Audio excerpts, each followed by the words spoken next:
Okay, I think we've agreed that you're going to do a doco on me, so I have a huge history of family, and my grandpa was my hero. My daddy was my hero too. And I think one place I'd love to talk about or start is, and I'm glad that you're going to do because we've been friends a long time, and you certainly have supported us in so many ways. I could almost cry. Showing up, never late. Giving us copies of everything, things like that, and I appreciate it. So, we can talk about that later. And I just wanted to maybe start by saying where I was born, because I was born on Miami Beach in Florida. That's where I'm from originally, except the reason I was born in Miami Beach, I'm the only one out of 5 children that were born there. I was born in Miami Beach. The rest of them were born in our hometown, or I'm pretty certain. They were all born in Florida anyway. And our hometown is Manatee, Bradenton area. And my daddy was born there. My aunts and my uncle, they were born right there. And my grandpa was born there too. But my great-grandfather wasn't. He came... Look, I don't want to go back into that because that's too long a story. I'm just going to talk about where I was born. It was Miami Beach. And Miami Beach used to not have big hotels on it like it was. It had in the Second World War... I was born in 1945, and the Second World War finished that year. But I was born in April, and that's before it finished. My daddy was on a big ship, defense ship in the Navy, U.S. Navy, and he was out in the, I don't know where he was. He was somewhere in South America, somewhere. But my mama was living with Kent in the barracks right on Miami Beach. They had a big defense base, where all the hotels in Miami Beach are now. Right on the beach they had a barracks, and my mama lived there, and and then when she was pregnant with me, because Daddy they'd come into and see I had time off and go back, get on the ship and go back out. So periodically they'd come home and see their wife, and so she got pregnant the last time he was on shore, and then he was worried because he wasn't there when the next baby was coming, and Kent was already 7 years old, so he hadn't had a baby for a while because he was at war, and he was excited. Anyway, Daddy told this funny story, and I've got it on tape about it. He said that he was on the ship and he was just doing whatever he does. He was he had a title, and I'm not sure. Kent, my older brother, he knows more about it because he was in the Navy for years, and Daddy was when he was on the ship, he was the medical officer, because they didn't have enough doctors to put a doctor on the ship. I mean, keep doctors all around America and then put a doctor on every ship. So Daddy was the doctor on the ship, even though he was just a chemist. So, for instance, he had to give people shots, and in those days the hypodermic needles were really big. And, he said he had to do things like, if there were accidents where people were hurt or had appendix or something, appendicitis, he was so unsure what to do. He would get the book out and look at it, and things, how to handle a strange situation. It was emergency. So Daddy was on that ship, and all of a sudden somebody came up to him and they said, "On the double, get to the captain's office, quick, go upstairs, right up to his lodgings, go quick, double time." And he looked down and he said, I wanted to make sure I had my uniform. I looked at my shoes and I got my cap. I looked in the mirror and I was just breathing hard. I thought, what did I do wrong? Oh my God, I've done something wrong to some. I was treating different soldiers, for a burn or something. I've done something wrong. And he said he could hardly breathe. He was shaking all over. He's never been called like that to the captain's headquarters, like that, upstairs to his personal lodging. And he was running up the stairs. He said, I could hardly breathe. And I stood outside, and he said, I was stood so straight like this. And I took a deep breath, knocked on the door, walked in, and he said the captain came running walking quickly right up to me, and he grabbed me and he shook my hand. He said, "I want to congratulate you. You got a baby girl." And he said, I almost fainted. He said he was relieved that I didn't do anything wrong. And he said the captain had tears in his eyes, and he said, I had tears in my eyes too, And the way he told the story was, and he was so excited that he had a girl, because he'd had 2 boys before that too. So that was a nice story. And then the war was over in 1945, and he came home, and Grandpa was in the drugstore, and in those days they mixed powders, and they had hydrogen peroxide and all these things that they mixed together, and there wasn't enough work in the drugstore for my grandpa to keep his house and family, and my daddy. So Daddy had to get a job somewhere else. And then my oldest brother, Alan, he was a chemist too. He was a pharmacist. That's what they call them in America, pharmacist. My oldest brother, he settled in St. Petersburg and was a pharmacist there for a big chain. But you see, my daddy and my grandpa, they were always independent. They never were part of a franchise or a chain or anything. They just was Pelot's drugstore. That's a small town. And when they tried to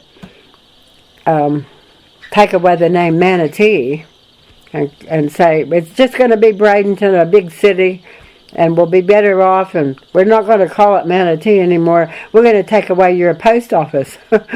It's just going to be Bradenton, and then we'll save money on wages and stuff. Like my grandpa, he was so angry.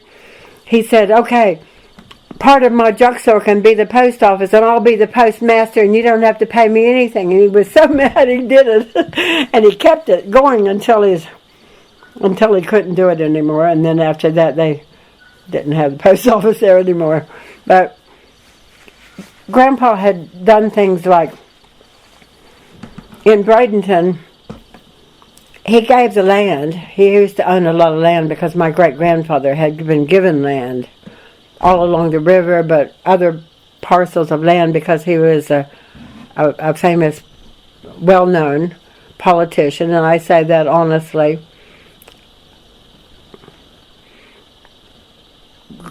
Great-grandfather was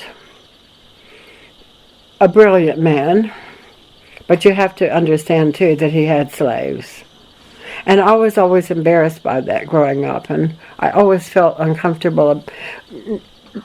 Uncomfortable is the wrong word. I felt I came from a racist family. But my mother was from Ohio, and she always told me secretly, like not in front of the rest of my daddy's family, the rest of the world isn't like that.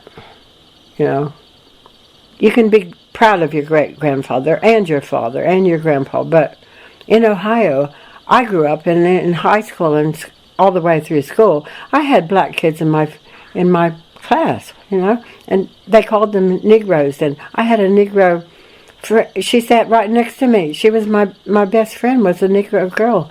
But I had, white girls were my friend too. It's just like we didn't think anything about it. And we learned about slavery in high school, and they don't teach it here very much. But she told me these stories, see?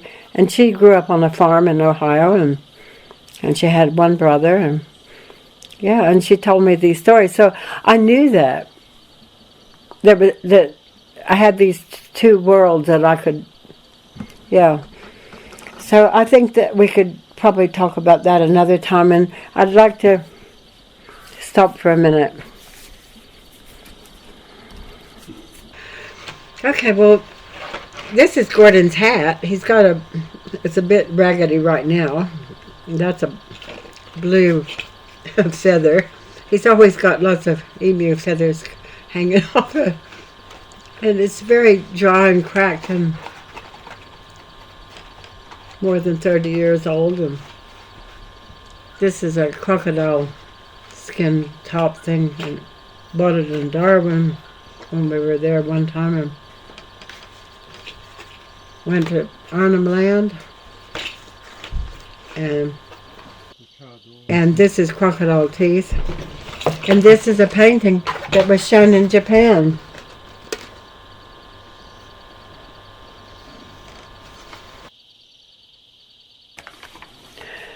I wanted to just show you this. I was just so proud of it. It was in the Sydney Morning Herald, and the date is The Good Weekend. It was a magazine on Sunday or Saturday, Sunday, in the Sydney Morning Herald in January the 24th, 2009. You can check it.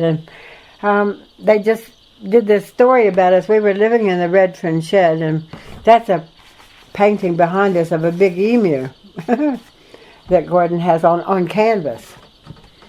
And that's a picture of me and Gordon outside the railroad shed. They cut off the emu's head, which is not a very nice picture, but it says here, interviewed by Beth Jessup, the two of us, Gordon Syron and Elaine Pelot Syron. So we had been married at this time for 5 years. We got married in 2004. We started living together in 98. Aboriginal artist, activist, and art curator Gordon Syron, age 67. Now he's 83. First met his American documentary photographer wife Elaine, age 63, in 1982, after he was released from prison. They are the keepers of an extensive collection of Indigenous art and artifacts for which they are seeking a permanent home. So one reason I wanted to talk about this is that we're still seeking a permanent home for our collection, which is over 1,000 paintings, sculptures, has a beautiful book collection of over 1,000 books about Aboriginal people. Some of them are precious and rare. We have a t-shirt collection, we have an Aboriginal doll collection, and we have a boomerang collection, and a didgeridoo collection, and rare posters, rare etchings, artifacts, photographs by Aboriginal photographers, plus my land rights early ones, some dance photos of mine. And I'm not just a photographer of Aboriginal people. I have other portfolios too, and I'll tell you about that in a minute, but in a later time, because if you're doing a doco, you got to include my passion of different landscape photography, etc. So in this, the reason I just wanted to show you here is that first the lady asked me about it, and these are my quotes. Then Gordon is here. And I'll let you, photograph the color one and the way it is. So Gordon wrote this about me. I thought Elaine was a very nice lady, but she was married to this Macquarie Street specialist. She became my best friend. She did things for me and never asked nothing in return. She kept a photographic record of my work, and many Aborigines don't get the chance to have that. I used to introduce her at exhibitions as my friend, the lady from Wallara. Sometimes I'd go with her to King's Cross when she was photographing, so she'd be safe. I remember debating with a hooker one day. God almighty, I said, I don't want to go to bed with you. She'd like to photograph you, so how much do you want? Elaine was a pretty girl. One day, and she was it says Elaine was a pretty girl. One day, an Aboriginal activist, Burnham, took a photo of me and Elaine and said, he took a photo of us, and Elaine said, why don't you put your arm around me? And Gordon said, I've been wanting to put my arm around you for a while. And he put that in there. It's funny, but I mean, we'd been married 5 years when he said that. It's just that we were not together at that time yet. On that trip to Wilcannia in 1996, Elaine told me how she felt about me, but I was thinking, I'm only a poor old black fella, an ex-criminal to boot. What would you want with me? But Elaine helped me to change my mind. Gordon was so humble. He just didn't think very much about himself, and he didn't have any self-esteem. And he really did think he was nothing, even though he had a good value system and had already been president of the Dusting Custody Watch Committee in Sydney. That was the first committee in Australia, and he was the president. There was an old lady that Elaine wanted to photograph in Wilcannia, but whitefellas had killed her son. She didn't want to have much to do with us, but while standing there, an emu feather came out of the wind and stuck on Elaine's shirt, and the old lady and I both looked at each other, and we said, Featherfoot, and completely changed. Featherfoot is, in my culture, means someone is to be trusted. That really did happen, too. We were with Carol Johnson sitting on that old lady's porch. We've carted around the art collection in trucks and vans for more than 10 years. It's not only traditional art, there's lots of contemporary urban stuff as well. My work and 450 other artists. I traveled and collected my work and 450 other artists. I traveled and collected for years. We rarely go out together because someone has to be at home to guard the art. It's been really tough, but Elaine's been with me all the way. If it hadn't been for her, I would have said bugger it and sold the collection long ago. When we were living in Byron Bay, I took a trip to the New South Wales coast. While I was there, a tiger snake trapped her in the art shed at Byron.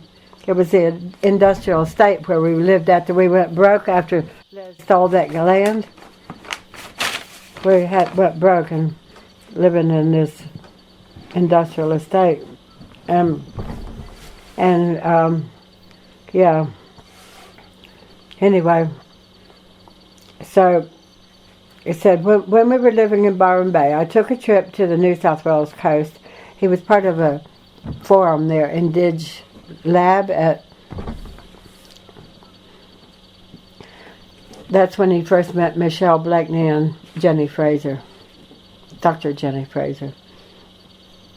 And when I was there, a tiger snake trapped her in the art shed at Byron, and she rang me on the mobile, and she said, and I said to her, now you keep your eye on it. Don't let it get near those boxes of art. And she said, it's brown with lines around it. I said, it sounds like a tiger snake. Very venomous. Be careful. I rang Rebecca, a woman who lived nearby, and told her to take a shovel to Elaine. She had a key to the place. While Rebecca stood ground, Elaine armed herself with a shovel, and it took 2 hours, but she killed the snake in the end. I threw my life away in 1972. I was dragged between two worlds, two cultures. Elaine was the one who taught me to trust again and to believe in myself. Our bush wedding in Wilcannia took place in 2005, and he got the wrong year, it was 2004, by that river in Wilcannia where we first fell in love. Our vows went, this was our marriage vows. Our love is based on dream time, which is 250,000 years old or more of Aboriginal culture. Even though we live in a materialistic world, we have a nurturing relationship on a foundation of trust and loyalty, with a passion for each other's careers, which intertwines art and photographs. We are soulmates forever. I promise to love you till death do us part. Can we stop right there?